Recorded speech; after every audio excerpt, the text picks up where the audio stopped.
dernier quart d'heure de Smart Bourse chaque soir, c'est le quart d'heure thématique et nous parlons de gestion thématique. Ce soir, nous allons décrypter un thème de marché comme nous le faisons chaque mois avec l'équipe de Galilée Asset Management. Son président, Ronnie Michali, est à mes côtés. Bonsoir Ronnie. Bonsoir Grégoire. On va décrypter avec vous le thème de la finance du futur. Ça fait partie des 25 grandes thématiques que vous analysez avec les outils propriétaires de Galilée Asset Management. Enfin, juste un mot pour dire que tout ce travail d'analyse conduit aussi la société de gestion Galilée Asset Management à construire des indices, en l'occurrence, c'est ça, des indices thématiques. Vous avez construit le début de votre gamme d'indices thématiques. Absolument. Vous savez bien, Grégoire, on suit 25 thématiques. C'est le fameux codex dont on parle chaque mois dans cette émission. Et puis, au fil du temps, on s'est dit qu'il fallait qu'on crée des indices pour pouvoir étudier nos thématiques de manière quantitative. Et on a créé d'abord des indicateurs en interne, mais ces indicateurs, ils ne peuvent pas être utilisés pour structurer des produits, marchés, par exemple. Voilà. Ouais. Et donc, on a finalement commencé, avec 4 thématiques, à créer notre gamme d'indices, en partenariat, bien sûr, avec Solactive. Il nous fallait un provider d'indices. Et les 4 thématiques en question, c'est l'exploration spatiale, l'IA et la robotique, le cycle de l'eau, thématique water, on peut dire, et puis le luxe et le lifestyle. Des thématiques qu'on a déjà d'ailleurs décryptées, je crois, avec vous dans cette émission. Parlons donc cette fois de la finance du futur. Qu'est-ce qui caractérise d'ailleurs, qu'est-ce qui définit la finance du futur, Ronnie ? Alors, la finance du futur, en fait, c'est tous les acteurs qui vont utiliser la technologie pour développer leur activité financière. Et donc, en fait, dans cette thématique, on retrouve pas mal d'acteurs. C'est une thématique assez vaste.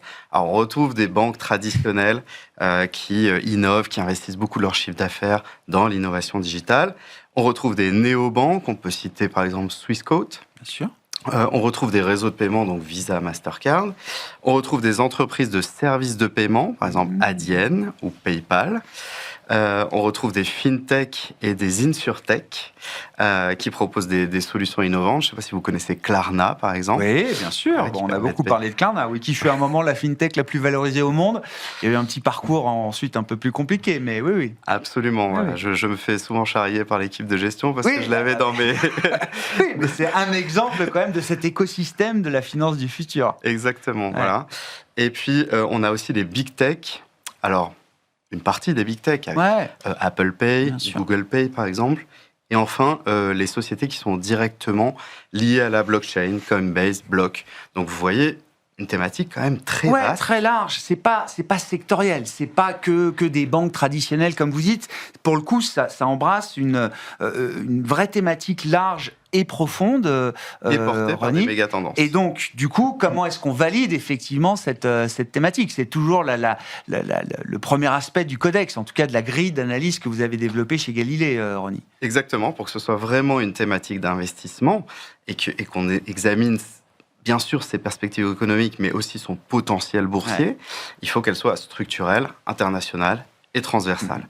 Donc, structurelle, elle est portée par des méga tendances, plusieurs, mais notamment, bien sûr, la digitalisation de l'économie, l'émergence des classes moyennes et la croissance de la population mondiale. Ça fait plus de clients pour les sociétés de cette thématique, évidemment.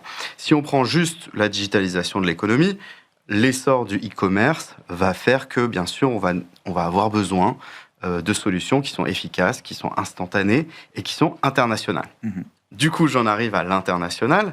Cette thématique, elle est bien sûr internationale parce que le système financier, il est largement mondialisé et il est interconnecté. Vous avez possibilité de payer avec vos cartes bancaires un peu partout dans le monde et surtout avec les néobanques maintenant. Mais surtout avec des sociétés comme Visa, Mastercard, Adyen, c'est un chiffre d'affaires qui est mondialisé.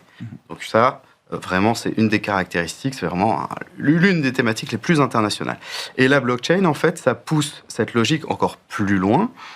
Puisqu'on va permettre finalement d'effectuer des transactions de manière sécurisée, à n'importe quel moment, depuis n'importe où, vers n'importe qui. Et donc ça, c'est vraiment la caractéristique internationale. Et enfin, transversale. Alors, c'est pas forcément la thématique où on trouve le plus de secteurs qui sont concernés. Il y a bien sûr le secteur bancaire, il y a le secteur de la tech et le secteur des services à la consommation. avec par exemple Google Pay, Tencent avec WeChat, etc. Qu'est-ce qu'on peut dire du potentiel et de la manière dont on met un prix sur cette thématique aujourd'hui en bourse, la manière dont le marché met un prix sur cette thématique en bourse, Ronnie? Alors, sur le prix, et après je reviendrai sur les performances. Ouais. Mais sur le prix, on est entre 23 et 24 fois les bénéfices, le fameux PER. Ouais. Et donc, en fait, c'est une thématique plutôt grosse quand on regarde, mais pas tant que ça. On était beaucoup plus cher en 2020-2021. On était aux alentours de 33 fois. Donc, finalement, malgré des très bonnes performances, je vais y venir tout de suite, et ben finalement, cette thématique se paye moins cher qu'avant. Ouais. Au niveau des performances, sur les 7 dernières années, elle a surperformé le MSCI World 5 fois. Ouais. C'est un record. En 2021, on a plus 19%. 2025, on a plus 19%. 2024, plus 36%. C'est la deuxième thématique de toutes les 25 qu'on regarde. 2023, plus 42%. C'est la quatrième thématique de toutes celles qu'on a regardées cette année-là. Et l'année difficile, évidemment, c'est 2022, moins 38%, la hausse des taux.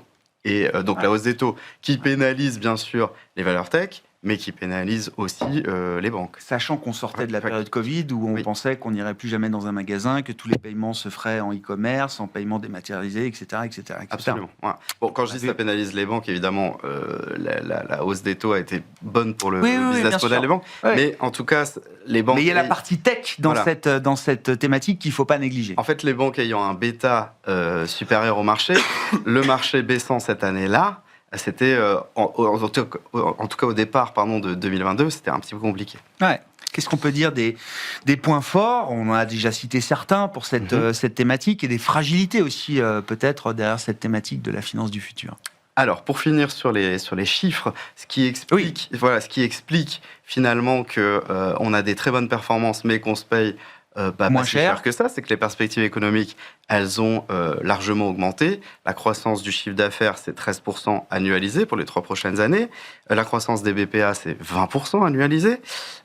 Et puis, évidemment, tout ça se fait dans une volatilité plus élevée que le marché. D'accord. Mais du coup, tout cela représente quand même des points forts, des points forts de la thématique. Sinon, en points forts un petit peu plus subjectif, moins quantitatif, on va dire.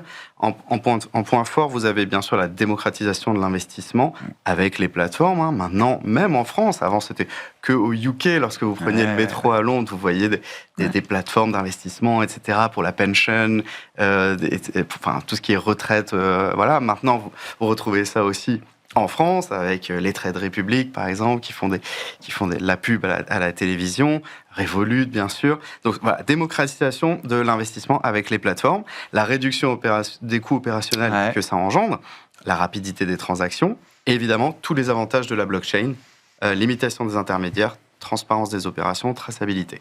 Ça, c'est pour les points forts. Pour les points faibles, c'est des sociétés qui sont fortement régulées. Le secteur bancaire est fortement régulé. Oui. La tech, ça commence un petit peu plus. Sensible aux décisions politiques. Vous avez Donald Trump qui, il y a 2 semaines, a annoncé qu'il souhaitait baisser le taux des cartes de crédit à 10%. Ça n'a pas profité du tout à la thématique. Non, un business important pour les banques américaines, sûr. Absolument. Et l'ouverture de la concurrence aussi. Parce qu'il y avait la baisse du taux, mais il y avait aussi l'ouverture de la concurrence. Donc ça, effectivement, c'est des points faibles. Autre point faible, les cyberattaques. On le voit surtout sur les plateformes de blockchain. En tout cas, les plateformes d'actifs digitaux. Bon, ça peut coûter extrêmement cher. Et aussi, ça peut miner la confiance. Donc ça, on a déjà eu, effectivement, des votes de crypto. On a eu FTX. On a eu un risque de réputation énorme, évidemment. Voilà. Mais de manière générale, ça progresse. Les actifs tokenisés, aujourd'hui, dans le monde, c'est 12,3 milliards. Et en 2023, c'était 1 milliard. Non, ça va très très vite. Cette nouvelle architecture financière se développe à une vitesse incroyable. Du coup, quelles sont les bonnes manières d'investir dans cette thématique finance du futur, là, dans l'univers des fonds et des produits disponibles exposés à cette thématique? Quels sont ceux qui retiennent votre attention, Ronnie?